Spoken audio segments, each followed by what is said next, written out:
읽어보세요. 지난 시간에 우리는 사도행전의 메시지 예수는 죽음에서 부활하신 주님이시다에 관하여 살펴봤습니다. 오늘 우리는 신약 서신서 11권 중 맨 처음 나오는 로마서를 살펴보겠습니다. 로마서는 주후 57년경 바울 말년에 기록되었습니다.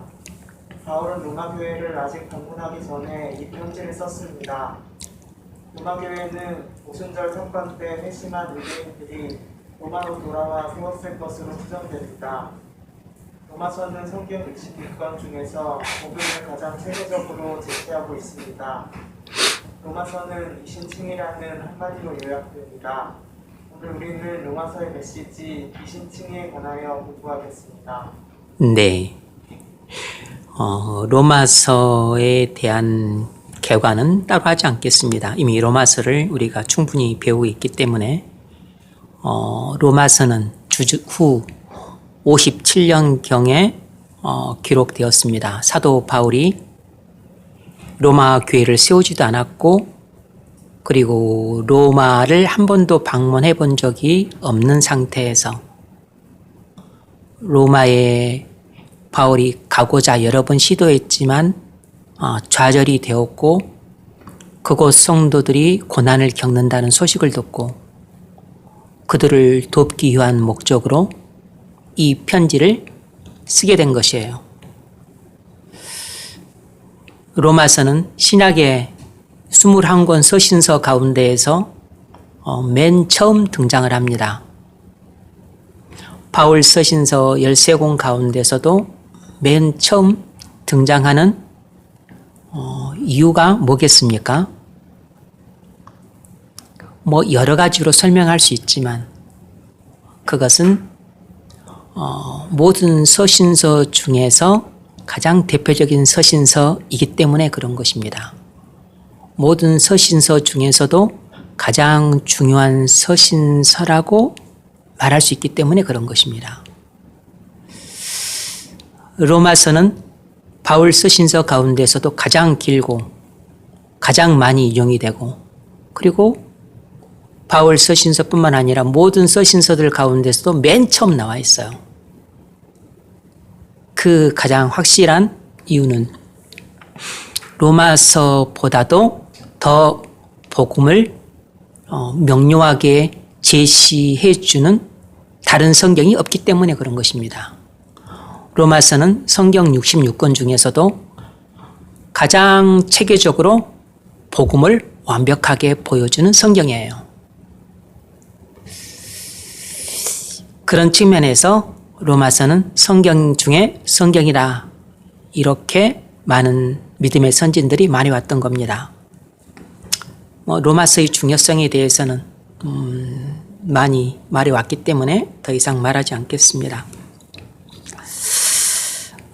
로마 교회는 오순절 성령 강림 사건 때 회심했던 디아스포라 유대인들이 다시 자신들의 고향 로마로 돌아가서 그곳에서 그들이 교회를 세웠을 것으로 추정을 해요. 그래서 훌륭한 믿음의 성도들이 되었고 교회가 되었습니다. 그런데 그들이 고난을 받는 상황 속에 있다는 소식을 듣고 그들의 믿음을 견고하게 세워주기 위한 목적으로 바울이 편지를 기록하게 된 것이에요. 로마서는 16장 아주 길지만 주제가 워낙 명료하기 때문에 한마디로 요약이 가능한데 그것은 영어 한마디로 하자면 justification이라고 할 수 있고 세 단어로 하자면 justification by faith 이신칭이라고 할 수 있어요. 한마디로 하자면 칭의 그리고 세 마디로 하자면 justification by faith 이신칭이라고 말할 수 있습니다.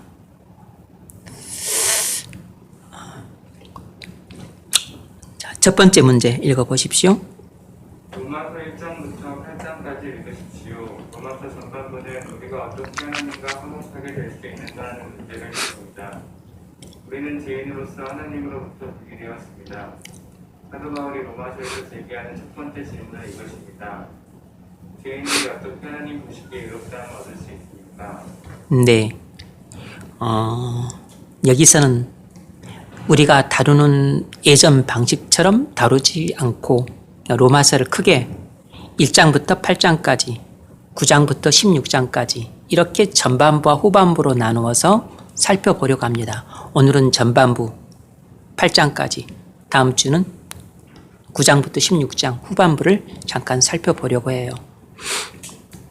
로마서 전반부는 8장까지입니다. 여기는 그동안 우리는 4장까지는 이신칭이, 8장까지는 이신칭의 절대적인 확실성 이런 주제로 다루었었죠. 그리고 9장부터 11장까지는 이제 유대인들에게 적용하는 것. 그리고 뭐죠? 12장부터는 이제 적용 이렇게 다뤄왔습니다.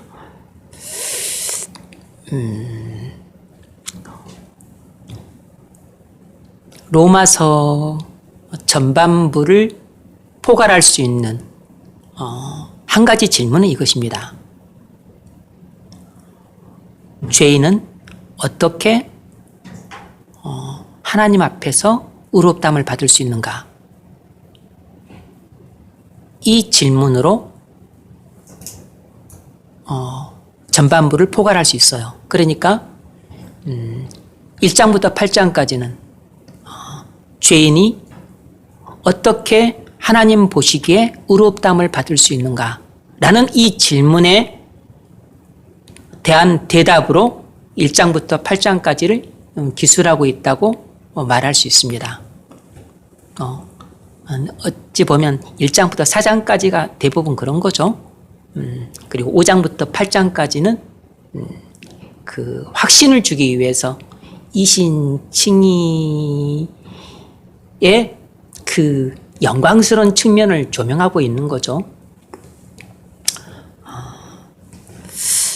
죄인들은 어떻게 하나님 앞에서 의롭다함을 받을 수 있는가? 이 질문이 아주 중요한 질문입니다. 이 질문에 대해서 오늘 우리가 5가지로 대답을 하려고 해요. 5가지 대답을 할 건데 그때마다 질문을 하나씩 달아놨습니다. 그러니까 항상 이 질문을 염두에 두셔야 돼요. 1장부터 8장까지를 포괄하는 하나의 질문은 죄인이 어떻게 하나님 앞에서 의롭다함을 받을 수 있는가? 이것이 가장 큰 질문이에요. 이제 그 질문들에 대해서 5가지를 대답할 수 있는데 이제 보다 쉽게 풀어가기 위해서 또 소질문 5개를 달아놨습니다. 첫 번째로 모든 사람은 어떤 상태에 있습니까? 모든 사람은 죄를 범했습니다. 그래서 모든 사람은 의롭다함을 받아야 합니다. 모든 사람이 죄를 범하였기 때문에 모든 사람은 의롭다함을 받을 필요가 있어요. 이 점을 잘 보여주는 게 로마서 1장 18절입니다. 읽어보세요. 하나님의 진노가 불의로 죄를 막는 사람들의 모든 경건하지 않음과 의에 대하여 하늘로부터 나타나나니. 아멘. 이것이 모든 죄인의 현재 상태입니다. 하나님의 진노가 불의로 진리를 막는 사람들의 모든 경건치 않음과 불의에 대하여 하늘로조차 나타난다 그랬습니다. 그래서 모태에서 태어난 모든 죄인들의 현재 상태는 하나님의 진노 아래 있는 상태예요. 모든 죄인, 모든 사람은 다 죄를 범해서 죄인의 상태에 있는 것입니다. 1장 19절로 20절은 이방인들의 죄를 보여줍니다. 이는 하나님을 알만한 것이 그들 속에 보임이라. 하나님께서 이를 그들에게 보이셨느니라. 창세로부터 그에 보이지 아니하는 것들 곧 그의 영원하신 능력과 신성이 그가 만드신 만물에 분명히 보여 알려졌나니 그러므로 그들이 핑계하지 못할지니라. 이방인들의 죄가 뭐죠? 하나님이 자신의 성품과 능력을 알 수 있도록 계시를 보여주셨는데 죄인들이 거부한 것입니다. 그래서 자신들이 죄에 대해서 변명할 수 없게 된 것이에요. 그래서 이방인들의 죄는 하나님의 계시를 거부하고서 하나님을 믿지 않은 것입니다. 하나님의 살아계심과 그리고 그가 만물을 창조하시고 다스리시고 심판하시고 그리고 권능과 영광을 가지신 분이시라는 사실을 믿지 않은 것이에요. 이것이 이방인들의 죄입니다. 그래서 이방인들은 타락하고 방종하고 그리고 우상 숭배의 구체적인 죄들을 짓게 된 것이에요. 이방인들의 근본적인 죄는 계시를 거부한 죄입니다. 2장 23절은 유대인들의 죄를 한마디로 말하고 있어요. 율법을 자랑하는 내가 율법을 범함으로 하나님을 욕되게 하느냐. 유대인들의 죄가 뭐죠? 불순종이에요. 율법을 받았지만 율법을 지키지 않았습니다. 그래서 결국 3장 9절 유대인이나 헬라인이나 다 죄 아래 있게 된 것입니다. 그래서 율법 없는 이방인이나 율법 있는 유대인이나 형편은 똑같이 된 것이에요. 한쪽은 율법을 받지 않아서 죄 가운데 있고 또 다른 한쪽은 율법을 받았지만 순종하지 않아서 죄 가운데 있게 된 것입니다. 그래서 3장 23절 모든 사람이 죄를 범하였음에 하나님의 영광에 이르지 못하더니 그래서 모든 인류가 이런 상태가 된 것이에요. 모든 사람이 죄를 범하였습니다. 그래서 모든 사람이 하나님의 영광에 이르지 못했어요. 그래서 그 말은 하나님이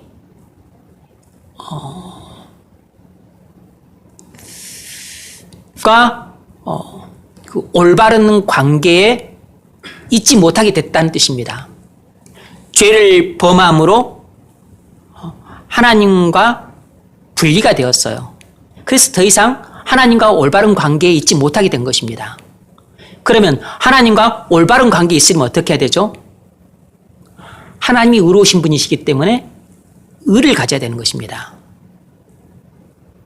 그래서 모든 사람이 죄를 범하였기 때문에 원래 아담이 가졌던 원래 의를 상실해 버렸어요.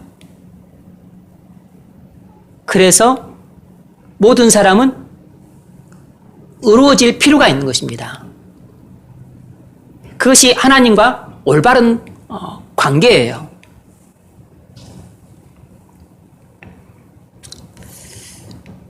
적용 질문 읽어보세요. 여러분은 죄를 범했습니다. 하나님과 분리되었습니다. 하나님의 진노 아래 있습니다. 여러분은 자신이 죄를 범했기 때문에 의롭다함을 받아야 한다고 생각하십니까? 네.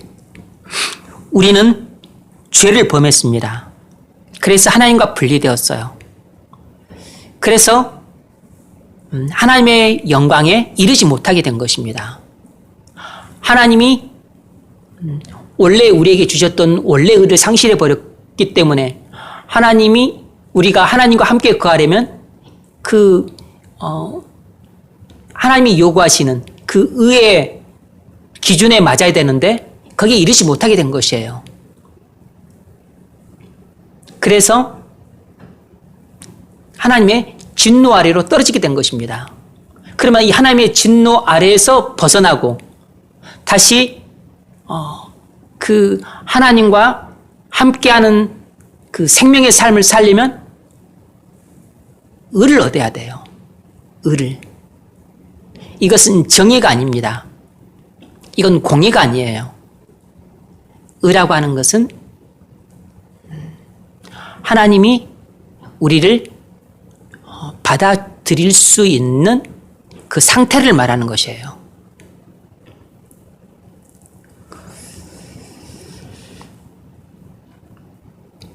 그래서 우리는 자신이 죄를 범했기 때문에 의롭다함을 받아야 된다라는 이 사실을 깊이 깨닫고 있느냐 하는 것입니다. 내가 왜 예수를 믿어야만 하는, 내가 왜 성경을 읽어야만 하는지, 또 내가 왜 구원을 받아야만 하는지,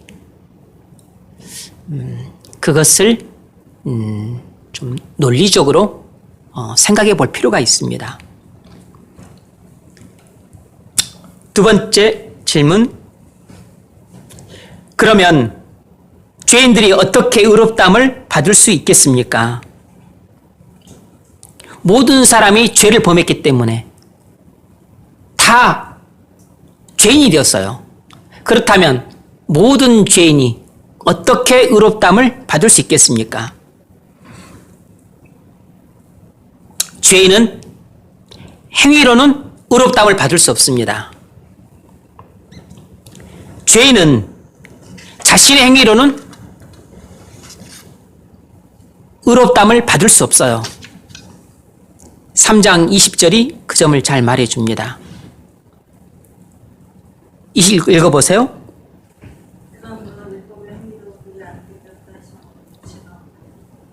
아멘. 그러므로 율법의 행위로 그의 앞에 의롭다 하심을 얻을 육체가 없나니, 이 말은 어떤 죄인도 자신의 노력이나 열심이나 선행이나 공로로 하나님이 요구하시는 의를 얻을 수 없다는 것입니다. 이론상으로는 율법을 완전히 순종하면 의롭다함을 받을 수 있습니다. 그러나 아무도 율법을 완전히 순종할 수 없기 때문에 실제로는 율법을 지켜서 의롭다함을 받을 수 없는 것이에요.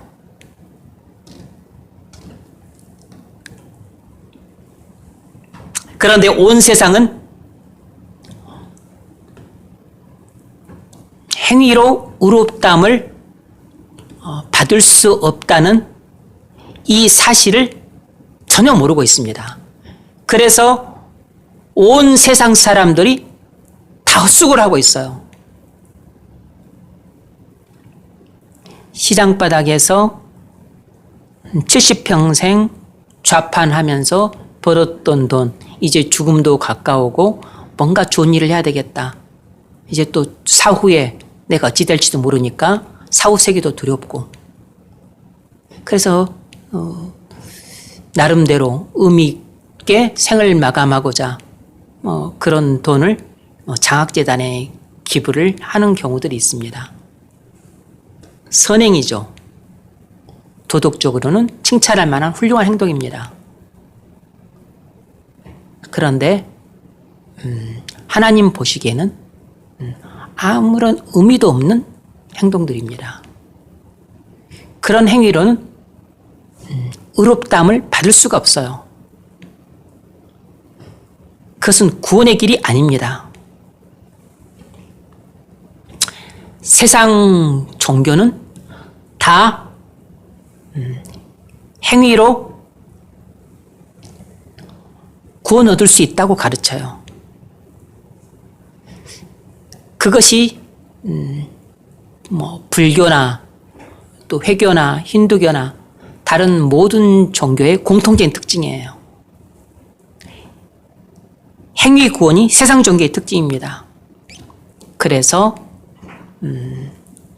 돌을 닦아야 된다거나 아니면 고행을 해야 된다고 하거나 아니면 선행을 많이 해야 된다고 가르쳐요. 아니면 그 공덕을 많이 쌓아야 된다고 가르칩니다. 그러나 성경은 죄인은 행위로는 의롭다함을 얻을 수 없다고 선언해요. 이것이 기독교와 그리고 나머지 모든 다른 종교와의 차이입니다. 어떤 종교도 갖지 않는 세상 사람들은 도덕적으로 착하게 살면 구원에 이르지 않을까 막연한 기대를 갖고 살아가요.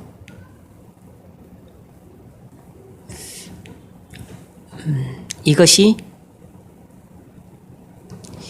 성경 진리를 알지 못하는 사람들의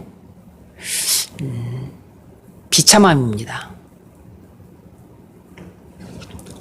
그래서 그들은 자신들이 지옥에 가는지도 모르고 죽는 것이에요.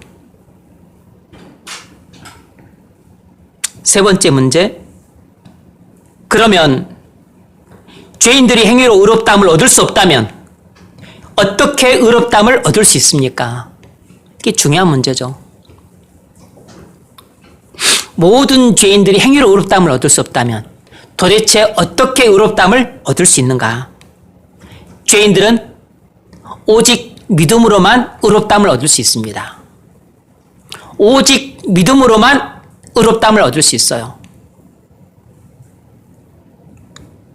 첫 번째로 죄인들이 의롭다함을 얻으려면 무엇이 반드시 필요합니까? 죄인들이 의롭다함을 얻기 위해서 반드시 선행돼야 될 일이 있어요. 그게 뭐냐면 그것이 바로 그리스도의 인격과 사역입니다. 우리가 의롭다함을 받기 위해서는 하나님이 죄인 된 우리를 의롭다 하시기 위해서 먼저 하나님의 아들이 사람이 되는 일이 필요해요. 그리고 사람이 되신 하나님의 아들이 우리를 위해 하나님의 율법을 완전히 순종하고 그리고 우리의 모든 죄를 지고 대속하시는 일이 필요한 것입니다. 이것이 바로 그리스도의 인격과 그리스도의 사역이에요. 그래서 우리가 모든 죄인이 의롭다함을 받기 위해서는 죄인이 아니라 죄인을 사랑하시는 하나님이 우리를 위해서 먼저 어떤 일을 행하셔야 돼요. 그것이 바로 하나님의 아들이 사람이 되는 일이 필요하고 그리고 사람이 되신 하나님의 아들이 우리를 의롭다 하기 위해서 율법을 지키시고 우리의 죄를 용서하시기 위해서 십자가에서 죽는 일이 필요한 것입니다. 그래서 우리의 칭의를 위해서는 그리스도의 인격과 사역이 필요한 것이에요. 그래서 우리가 의롭다함을 받는 것은 그저 받는 게 아니에요.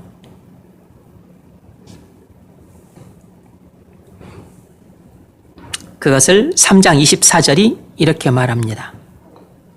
읽어보세요.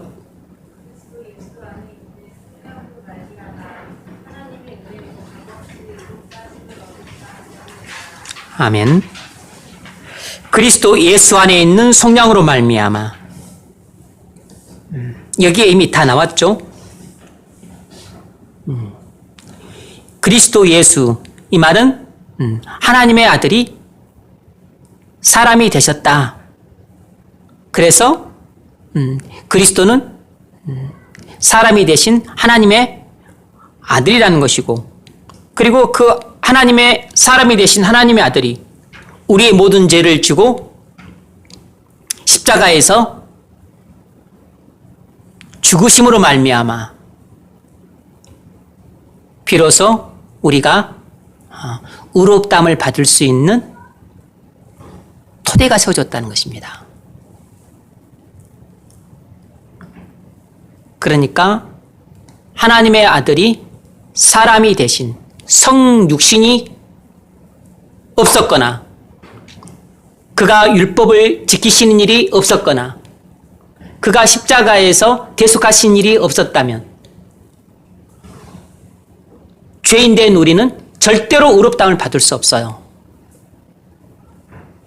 우리가 의롭다함을 받을 수 있는 근거들이 없기 때문에 우리가 의롭다함을 받으려면 우리의 죄를 계속해 주는 일이 있어야 되고, 그리고 우리가 의롭다함을 받을 수 있는 그 일이 있어야 되는데, 이 대속과 그리고 이 의를 얻는 일을 죄인은 할 수가 없어요. 죄 없으신 완전한 사람이 할 수 있는 일이에요. 죄 없으신 완전한 사람이 하나님의 율법을 지켜서 의를 얻고, 그리고 우리의 모든 죄를 지고 대신 희생제물이 되심으로 속죄할 수 있는 것입니다. 의를 획득하고 그리고 속죄할 수 있는 것은 죄인은 절대로 할 수가 없어요. 오직 죄 없으신 완전한 의인만이 그 일을 할 수 있는데, 아담의 후손으로 태어난 모든 사람은 다 죄인이기 때문에 결국 지구상에 있는 어떤 사람도 이 의를 획득하고 대속하는 일을 할 수 없는 것입니다. 그래서 하나님의 아들이 이 땅에 내려오셔야만 했던 이유가 그거예요. 이 일을 하기 위해서. 그래서 사람의 죄니까 사람만이 대속할 수 있는 것이에요.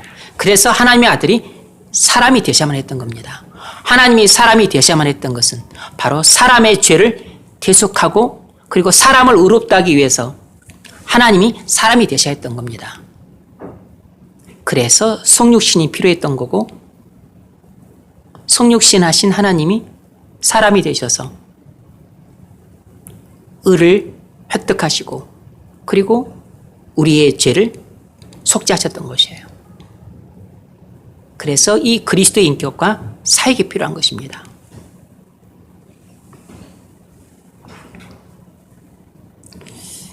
두 번째 문제, 죄인들이 의롭다함을 얻으려면 어떻게 해야 됩니까? 죄인들이 의롭다함을 얻으려면 먼저 무엇이 필요한가? 그것은 바로 그리스도의 인격과 사역이 필요하다 그랬어요. 죄 없으신 완전한 사람이 필요하기 때문에 하나님이 사람이 되셔야만 했고, 그리고 의를 획득하고 그리고 죄를 대속해 주는 일이 필요했기 때문에 바로 그 일을 성육신하신 하나님이신 예수님이 그 일을 하셨던 것이에요. 자, 그렇다면 죄인들이 의롭다함을 얻으려면 어떻게 해야 되는가? 바로 이것을 믿어야 되는 거죠. 바로 예수 그리스도를 믿음으로 의롭다함을 얻을 수 있는 것이에요. 오직 예수 그리스도를 믿음으로써 의롭다함을 얻을 수 있는 것입니다.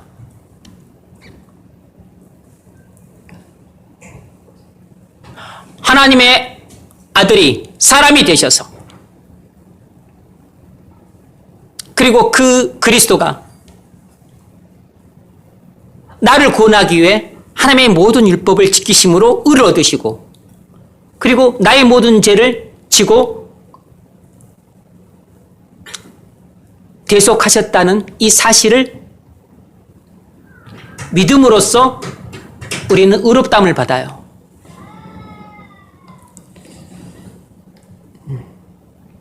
그것을 3장 22절이 이렇게 말합니다. 읽어보세요.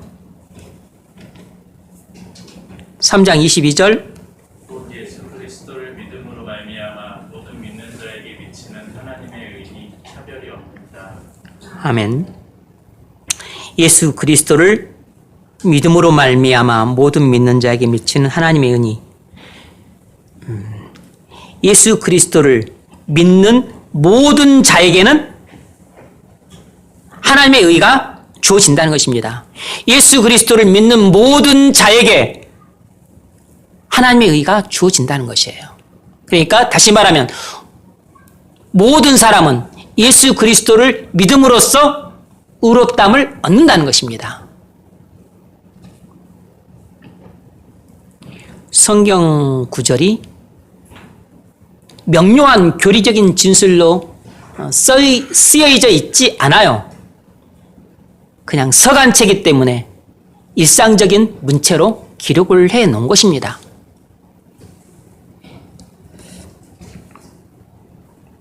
그래서 여러분, 칭의의 근거는 그리스도의 인격과 사역이에요. 칭의의 수단은 믿음입니다. 우리가 믿는 것은 하나님을 믿는 것도 아니고 하나님의 창조를 믿는 것도 아니에요. 우리가 믿는 것은 바로 그 그리스도의 인격을 믿고 그리스도가 하신 일을 믿는 것이에요. 예수님이 하나님이신데 우리를 구원하기 위해 사람이 되셨다는 것을 믿는 것이에요. 그리고 사람이 되신 그 하나님이 나를 의롭다 하기 위해서 하나님의 모든 율법을 다 지키셨음을 믿고 나의 모든 죄를 지고 십자가에서 희생 제물이 되셨음을 믿는 것입니다. 그래서 죄로 말미암아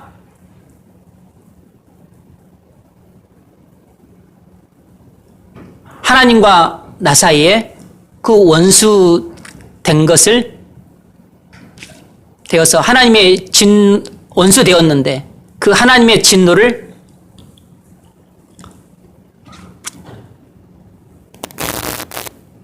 가라앉혀서 화목하게 하셨다는 것을 믿는 것입니다.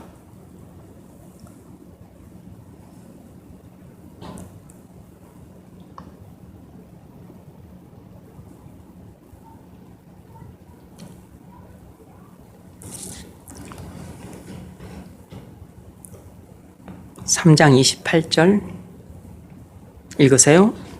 그러므로 사람이 의롭다 하심을 얻는 것은 율법의 행위에 있지 않고 믿음으로 되는 줄 우리가 인정하노라. 그러므로 사람이 의롭다 하심을 얻는 것은 율법의 행위에 있지 않고 믿음으로 된다. 그랬습니다. 교리적인 진술이죠. 사람이 의롭다 하심을 얻는 것은 행위로 되지 않고 믿음으로 된다.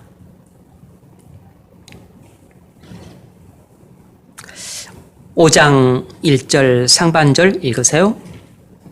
그러므로 우리가 믿음으로 의롭다 하심을 받았으니 네. 그러므로 우리가 믿음으로 의롭다 하심을 받았으니 예수 그리스도를 믿음으로 의롭다 하심을 받았다는 것입니다. 적용 질문. 여러분은 예수 그리스도를 믿음으로 의롭다 하심을 얻었습니까? 많이 들었던 질문이지만 우리 인생에서 가장 중요한 질문이죠. 우리가 믿음으로 예수 그리스도를 믿음으로 의롭다 하심을 얻었느냐? 이것은 나이를 먹어가면 먹어갈수록 중요한 질문입니다. 죽음이 임박해 올수록 중요한 질문이에요. 나중에 임종이 가까우면 이제 남는 것은 내가 천국에 가느냐 지옥에 가느냐 그것밖에 남지 않아요.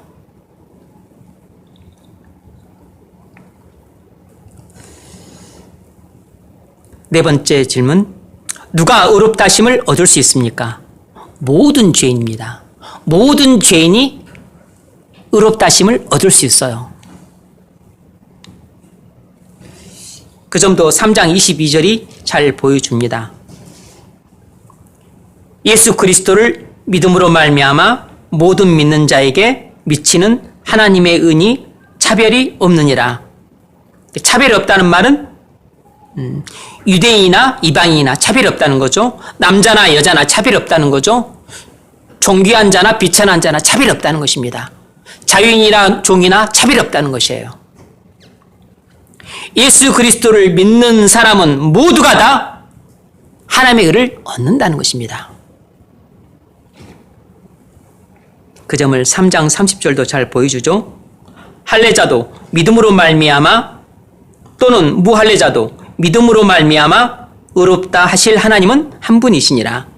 할례자, 유대인, 무할례자, 이방인.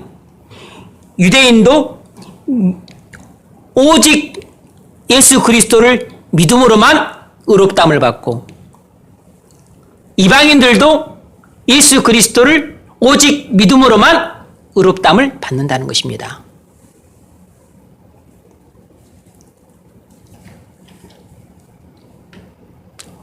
모든 죄인들이 구원 얻는 길이 딱 하나밖에 없어요. 그건 믿음입니다. 오직 믿음으로만 구원을 받을 수 있는 것이에요. 5장 19절 읽어보세요. 한 사람이 순종하지 아니함으로 많은 사람이 죄인 된 것 같이 한 사람이 순종하심으로 많은 사람이 의인이 되리라. 아멘. 아담의 불순종으로 모든 사람이 죄인이 되었어요. 그러나 그리스도의 순종하심으로 많은 사람이 의롭다함을 얻을 수 있게 되었습니다. 자, 적용 질문 읽어보세요. 하나님이 모든 죄인을 위해 만드신 구원의 길은 똑같습니다. 여러분은 구원을 얻기 위해 어떤 길을 걷고 있습니까? 네. 하나님이 모든 죄인을 위해 만드신 구원의 길은 똑같습니다.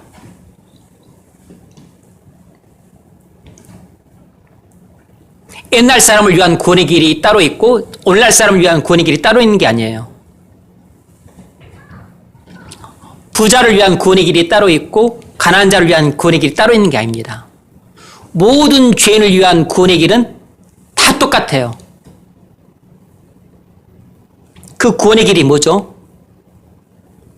그 구원의 길이 무엇인가를 알려주기 위해서 바울이 로마서를 기록한 것입니다.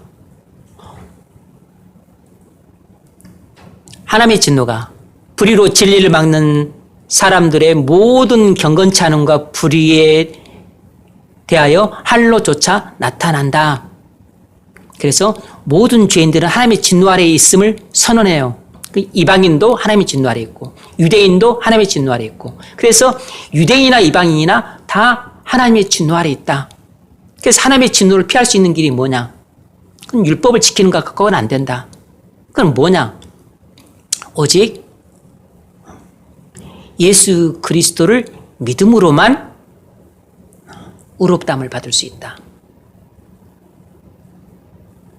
그것을 가르쳐주기 위해서 로마서를 기록한 것이에요. 물론 이제 더 깊은 의미도 담겨 있죠. 이런 예수 그리스도를 믿음으로 말미암아 의롭다함을 받는 구원이 단순히 구원받는 것으로만 끝나지 않고 이것이 얼마나 심오하고 광대하고 그리고 그 영광스러운 진리인지 계시를 받지 않은 사람들은 알 수 없었기 때문에 계시를 받은 사도 바울이 자기가 보고 듣고 깨달은 진리를 우리에게 펼쳐 보여주고 있는 거죠. 그게 5, 6, 7, 8장의 내용이에요. 그래서 1, 2, 3, 4장의 내용도 대단히 중요하지만 5, 6, 7, 8장의 내용은 더 그 찬란한 꽃과 같고 그리고 더 깊은 바다처럼 심오하고 광대하고 영광스러운 진리입니다. 두 번째 읽으세요. 주변 사람들이 잘못된 구원의 길을 걷고 있을 때 어떻게 해야 합니까? 네. 여러분, 구원을 얻기 위해서 어떤 길을 걷고 있죠?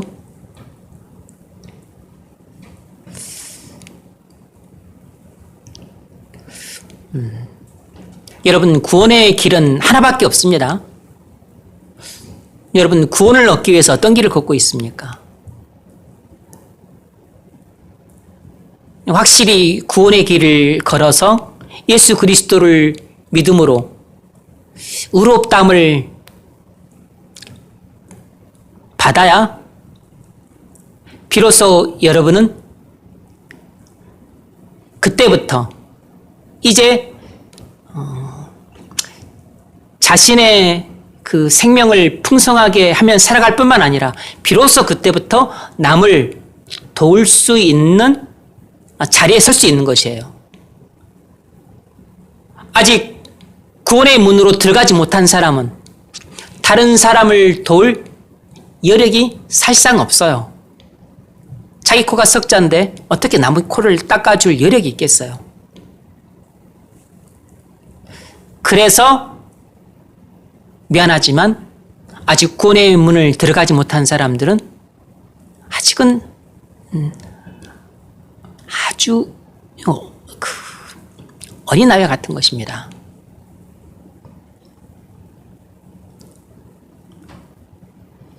영적으로나 정신적으로나 어린아이 같은 것이에요. 남을 품어주기도 어렵고 남을 인도하고 지도하기도 어렵고 참고 보듬어주기도 어려워요. 그리스도와 연합도 안 되었는데 어떻게 그런 일들을 충분히 해내겠어요? 그리스도 안에 있는 하나님의 생명을 충만히 받아야 그래야 그리스도의 성품을 닮을 것 아닙니까? 그리스도의 형상으로 닮아갈 것 아닙니까? 그래서 이 믿음으로 의롭다함을 받을 때 우리는 하나님의 진노에서 벗어나서 은혜 아래로 들어가게 됩니다. 사망에서 벗어나서 생명으로 들어가게 돼요. 그리고 죄의 지배에서 벗어나서 은혜의 지배 아래로 들어가게 돼요. 눈에는 보이지 않지만 엄청나고 놀랍고 그리고 광대한 변화가 내게 일어나는 것입니다.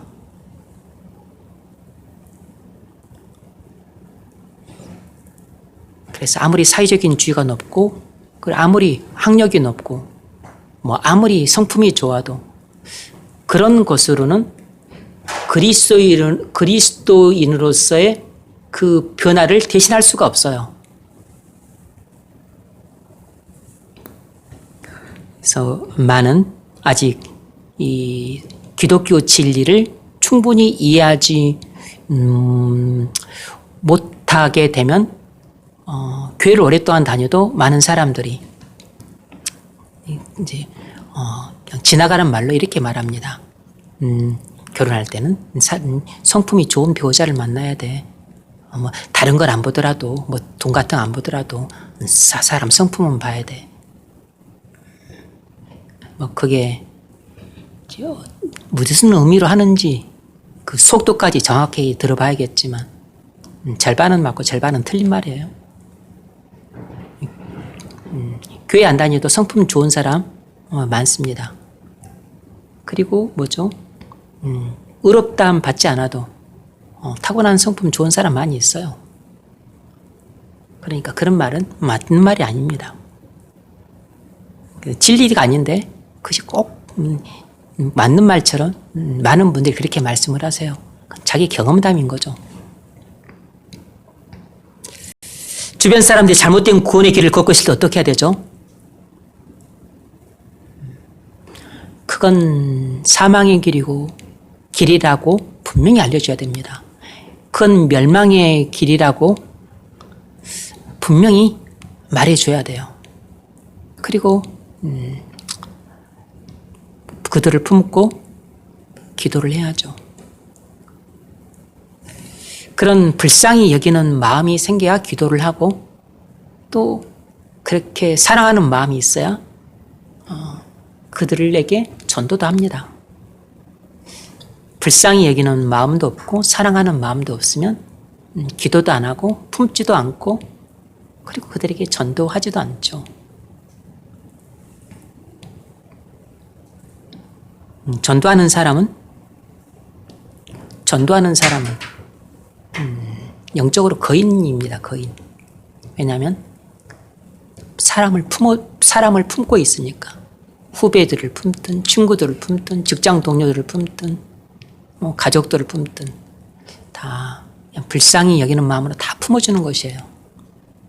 그들을 다 끌어안고 항상 기도하고 항상 생각하고 그리고 항상 저들을 어떻게 도울까 어떻게 사랑으로 섬길까 항상 그 생각을 하기 때문에 항상 베풀어 주는 거죠. 항상 나눠주고 그리고 항상 이렇게 섬기려고 하고 항상 도우려고 하는 것입니다. 그래서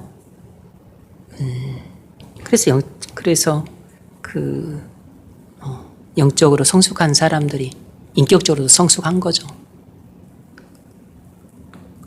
여러분들이 영적으로 그렇게 성숙해지지 않으면 인격적으로 다 난장이가 됩니다.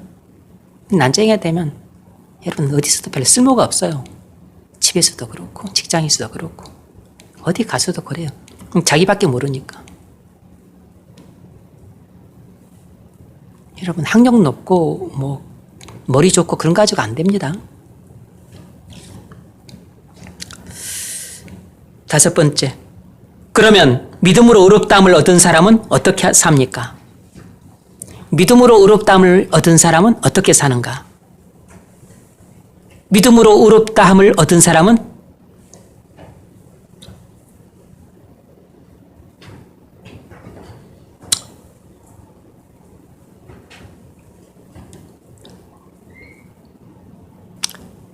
거룩하게 삽니다. 믿음으로 의롭다함을 얻은 사람은 죄를 짓지 않고 하나님 말씀을 지키며 살려고 분투해요. 죄를 짓지 않고 하나님의 말씀을 지키며 살려고 합니다. 6장 2절 읽어보세요. 죄에 대하여 죽은 우리가 어찌 그 가운데 더 살고. 네.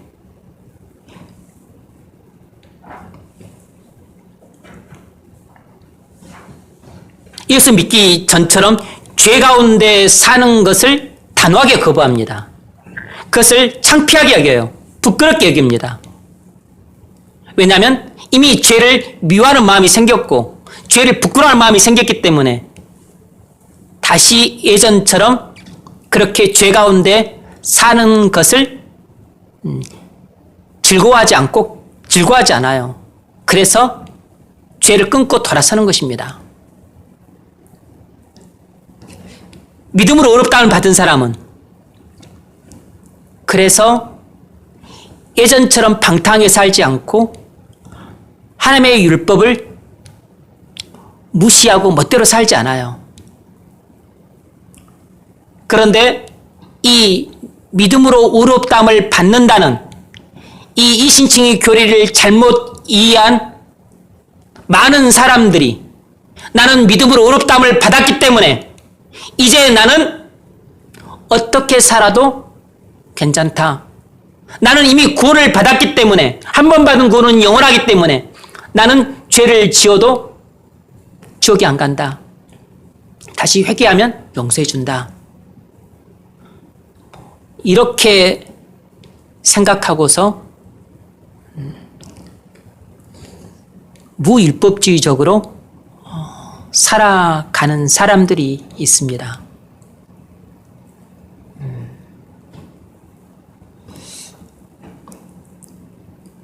기독교 교리를 잘못 배웠기 때문입니다. 잘못 배웠고 그게 잘못 이해했기 때문에 올바른 가르침은 이것이다 라고 배웠으면 그것을 믿고 받아들이고 따라야 됩니다. 그러지 않고 계속해서 그 악한 길을 걸어간다면 그 사람은 양심에 화인 맞은 사람이에요. 그것은 본인이 스스로 멸망의 길을 걸어가겠다고 고집한 사람이기 때문에 결국 멸망과 침륜에 빠지게 되어 있습니다.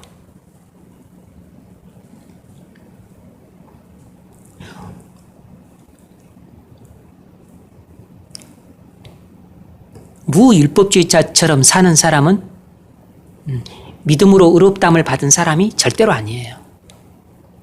믿음으로 의롭다함을 받은 사람은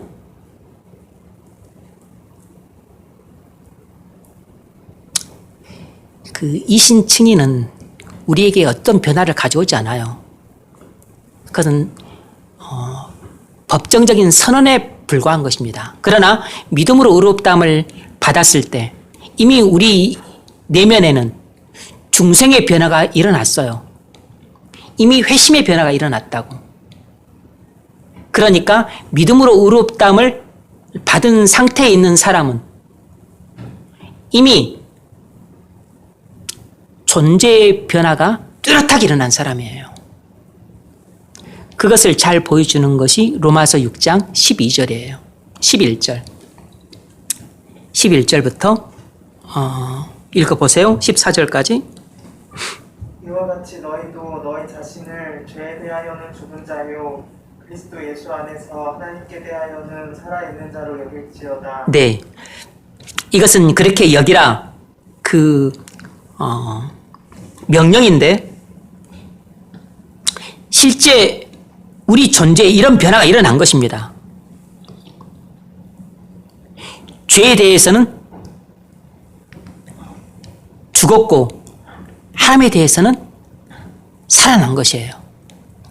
예전에는 정반대였습니다. 예전에는 죄에 대해서는 살아있었고 하나님께 대해서는 죽어 있었는데 예수 그리스도를 믿어서 예수 그리스도와 연합되어 하나님의 생명을 받는 순간 나는 그리스도와 함께 십자가에서 죽었기 때문에 죄에 대해서 죽게 되었고 그리스도와 함께 살아났기 때문에 죽었던 하나님과의 관계에서 나는 살게 된 것이에요. 그래서 이것이 믿음으로 의롭다함을 받은 사람에게 일어난 존재의 변화도 내포하고 있는 것이에요. 그래서 그 존재의 변화가 일어났기 때문에 12절, 13절과 같은 삶의 변화도 가능한 것이에요. 읽으세요. 그러므로 너희는 죄가 너희 죽을 몸을 지배하지 못하게 하여 몸의 사욕에 순종하지 말고 또한 너희 지체를 불의의 물기로 죄에게 내주지 말고. 네. 이런 존재의 변화가 일어났었을 때 우리에게 어떤 삶의 변화가 나타나냐면 죄가 예전처럼 우리를 지배하겠다고 유혹하고 달려들 때 유혹을 뿌리치고 그리고 단호하게 거부를 하게 되는 것입니다. 이런 행동의 변화가 나타나요. 그리고 또 긍정적인 변화가 나타납니다. 읽으세요. 오직 너희 자신을 죽은 자 가운데서 다시 살아난 자 같이 하나님께 드리며 너희 지체를 의의 무기로 하나님께 드리라. 네.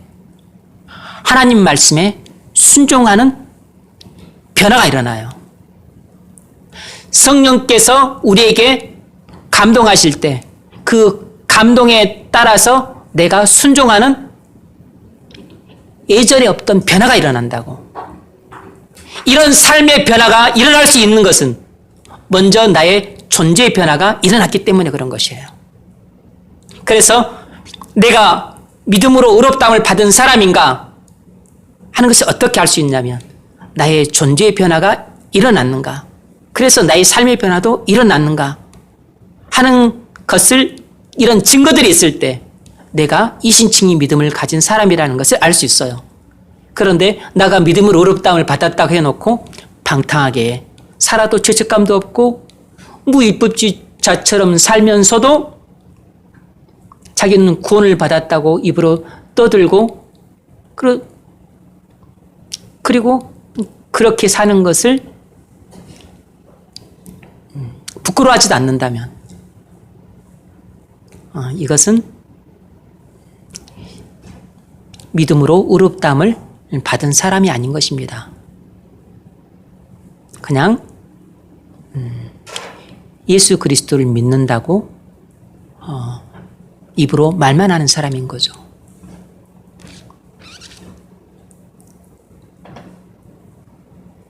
음, 6장 22절 읽으세요. 그러나 이제는 너희가 죄로부터 해방되고 하나님께 종이 되어 거룩함에 이르는 열매를 맺었으니 그 마지막은 영생이라. 아멘. 믿음으로 의롭다함을 받은 사람은 더 이상 죄의 종노릇하며 살지 않고 이제는 하나님께 순종하며 산다는 것입니다. 이것이 바로 이신칭의 믿음을 가진 사람은 죄를 짓지 않고 죄와 싸우면서, 그리고 죄와 싸워서 이겨서 순종하는 삶을 산다는 것입니다. 이신칭의 믿음을 가진 사람은 죄와 싸워 이겨서 순종하는 삶을 살 수 있어요. 그래, 이런 삶이 어떤 삶이죠? 거룩한 삶인 것입니다. 그래서 이신칭의 믿음을 가졌느냐 하는 것을 보여주는 증거는 내가 거룩한 삶을 사느냐 하는 것으로 보여줄 수 있는 것이에요. 적용 질문 읽으세요. 여러분은 믿음으로 의롭다함을 얻었습니까? 그렇다면 어떻게 살고 있습니까? 죄를 미워해서 날마다 피 흘리기까지 싸우며 거룩하게 살고 있습니까?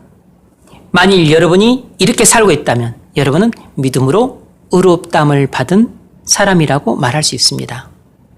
자, 결론. 로마서의 메시지는 이신칭입니다.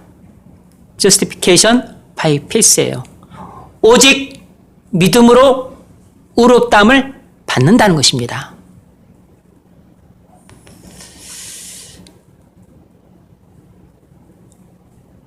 이 복음을 왜 강단에서 설교를 안 하는지 나는 아직까지도 그 이유를 모르겠어요.